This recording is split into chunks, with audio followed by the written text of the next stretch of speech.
घंटी बजाई आपने गवर्नर साहब। गवर्नर साहब ने इस पूरे मामले में क्या किया? गवर्नर साहब घंटी शायद कोई अमीरों की सुनते होंगे, हम गरीबों की कहाँ सुनेंगे। हमने तो घंटा बजा बजा के फिर घंटी बजाई, घंटी बजाने के बाद भी हमें कहा गया कि भाई अब खुदा का खौफ करो, जाओ यार। हमने कहा, हमने सुना है गवर्नर साहब आते हैं घंटी बजाने पर।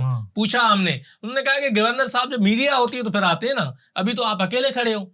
तो हमने कहा ये बात भी ठीक है कि हम तो मतलब आप वहां गए, आपने घंटी बजाई, कोई नहीं आया? कोई नहीं आया, गवर्नर साहब नहीं आए। गवर्नर साहब नहीं आए। अच्छा, फिर मैं अंदर गया, मैंने कहा भाई गवर्नर साहब कहते हैं कि वो आप घंटी बजाओ हम पहुंच जाएंगे, तो चलो नहीं आए। उन्होंने कहा नहीं ऐसा नहीं होता। तो मैंने कहा कोई मीडिया आ जाए तो फिर आते हैं। उन्होंने कहा नहीं, आप का मसला क्या है। मैंने ये सुनाया, सारा मसला अपना दुख सुनाया। तो मुझे कहा गया कि ठीक है आपको कॉल आएगी गवर्नर हाउस से, और वो कॉल आज तक नहीं आई मुझे। हमें कहा जाता है कि अवामी गवर्नर है। अवामी गवर्नर का मतलब ये होता है कि आपको कॉल भी ना आए, पूछा तो जाए कि हमारे दुख तो सुने जाएं। हम अगर हुक्मरानों से नाला हैं तो हमने सुना था कि गवर्नर साहब बड़े अवामी बंदे हैं, मिलते हैं, और गवर्नर हाउस आवाम के लिए खोला, दरवाजे आवाम के लिए खुले, आवाम के लिए खुले हैं। तो हम भी तो आवाम है ना, हमें भी कोई पूछे तो सही। लेकिन हमारा तो किसी ने कोई दुख नहीं सुना।